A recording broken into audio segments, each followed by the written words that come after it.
Bad luck and disaster hit Sussex. Harry and Meghan were clobbered by Windsor's curse. The looted diamond is damning his days. The whiny babies, Harry and Meghan, are blaming everyone and everything, except, of course, for themselves, for their horrible business problems and their plummeting popularity. And believe it or not, according to some palace sources who spoke with Globe magazine, the royal renegades may actually be right. Even though Meghan and Harry have claimed that their misfortunes have been caused by the pandemic, by the passing of the late Queen, and by some old-fashioned bad luck, a top-level courtier is saying that in fact they are victims of something a lot more sinister, the Windsor family curse. According to the Palace Insider, the family curse has tainted the royal bloodline ever since before Queen Victoria's 19th century reign, dooming the Windsor family to suffer from some horrible marriages and spawn some weird sex creeps like the perverted Prince Eddie, widely believed to be London's notorious Jack the Ripper, and then the 21st century sleazy Prince Andrew. According to the courtier, the curse is talked about in hushed whispers inside the palace walls. Elizabeth's late husband, Prince Philip, was warned about it by an aide, Tom Lascelles, and took the matter very seriously. It can be traced to 1849 when the British Army seized the Kohinoor diamond in India and brought its curse back with them. Legend says the diamond must only be worn by a woman, and evil will come to any dynasty led by a male ruler. It's interesting the Sussexes feel Her Majesty's passing crippled their karma. Several months after the Queen passed away in September of 2022, Spotify dropped Meghan and Harry, claiming that their podcasts simply weren't good enough. And now Hollywood sources are saying that Meghan and Harry are desperate to find some new jobs amid talk that their marriage has hit a rough patch. This is in keeping with how Philip believed the curse worked, says the Palace Insider. The Insider goes on to say, for every Windsor victory, there is an equally crushing defeat. Philip and Elizabeth's marriage was strong. King Charles's marriage to his first wife, Princess Diana, collapsed. Their son William's amazing popularity and drama-free life is being offset by Harry's angst and so forth. I'm convinced the curse is real. And I bet Meghan cannot believe how lucky she has been, a commoner who came from nothing to land herself a prince. She claims the wedding and that bullying tour in Australia and New Zealand and Fiji was a time for her to relax, but everything fell apart when she upset the staff at Admiralty House. I do not believe at this point Meghan can claim to be living the dream. Now, when she was a teenager, her best friend Inaki Pretty claimed that Meghan dreamed of marrying Prince William. Apparently, she established that dream at an early age. And then at the same time, she claimed that she never found Prince Harry attractive. Many people out there on social media have talked about Meghan being pictured lusting after William while treating Harry like a little brother.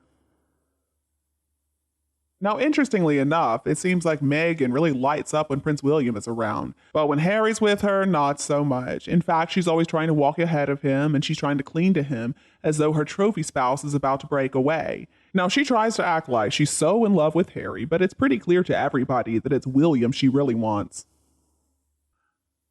I think Meghan is always going to hate Catherine. Now, maybe she idolizes Diana as the mother of her look-alike hero, but it is all about William. Why, after all, did she send her friends to the press with that gossip about William if it's not William she really wants? In fact, I was shocked that she didn't try to claim she was a virgin when she met Harry, like when Diana met Charles. I did notice that a lot of information about Meghan's past was airbrushed off many of the online sites. I guess her PR team has been pretty busy.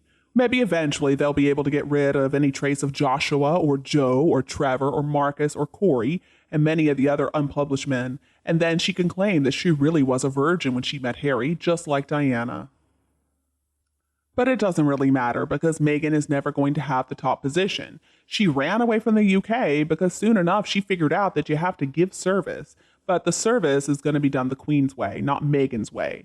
The Queen was going to tell people where to go and who they were going to be with. Meghan could never compete with William and Catherine. She was always going to come in second best, and that drove her insane. It was clear to see. There are so many examples of Meghan making googly eyes at William. When she realized, though, that none of her dreams were going to come true, then she saw the big picture. Frogmore, I think, was it for her. She was so far away from Buckingham Palace, she just couldn't stand it. Meghan should have been happy to get Frogmore, but no, she was so delusional, she thought that she deserved better.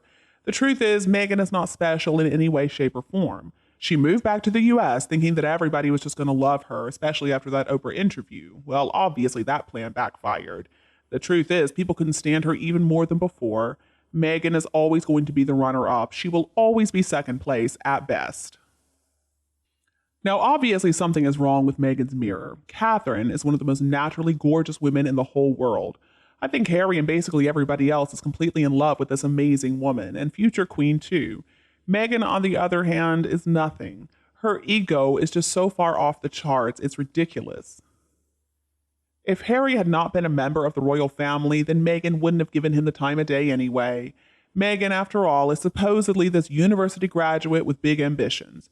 Prince Harry didn't go to university. Instead, he went to Sandhurst for a military career.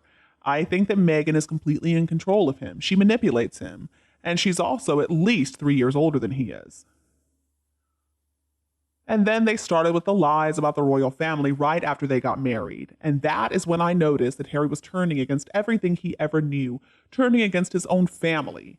It was all about Meghan at this point, and that's when the games really started. Actually, come to think of it, I need to backtrack just a little bit. When I saw them make their engagement announcement, I noticed that Meghan was so smug, and that really put me off. That fake smile she had on her face, and she was interrupting Harry all the time.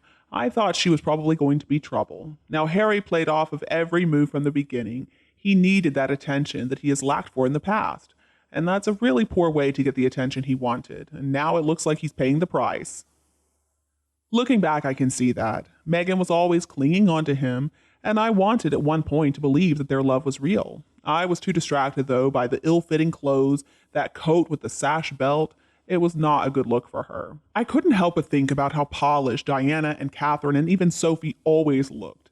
It seemed like Harry just picked up a piece of trash off the street, and she was trying her best, but she was never going to be able to fit in. She made a living being a mattress actress, and this was her Academy Award. The problem is, Meghan is not a good actress. At the very first Sandringham visit, Meghan did not even try to hide the fact that she was a lot more interested in William than she was Harry. And then by the second visit, William had become quite the expert at avoiding looking in her direction. I believe that Meghan's dream has turned into a nightmare, and she only has herself to blame for that. I'll never forget about how when Meghan was speaking with a reporter in Africa, he asked if she was doing all right, and she said, "Oh, nobody ever asked me if I'm okay." Meghan Markle, the royal family, has been all over the world, and they have been subject to local customs and different food, offering all kinds of gifts from gold and jewels to animals and furniture. And they would always just smile and thank everybody. Meghan went to both Africa and Australia and caused so many problems because she didn't know how to act right. She was pathetic, she kept on interrupting people, and she always had to be the center of attention. She's got no manners, she has no moral compass, and that became incredibly obvious later on. I don't think Meghan is capable of really loving somebody else. I think this whole romance is contrived, and it became more and more clear that she thought she was going to be the one to modernize the monarchy and teach the queen a thing or two. I mean, what is wrong with her?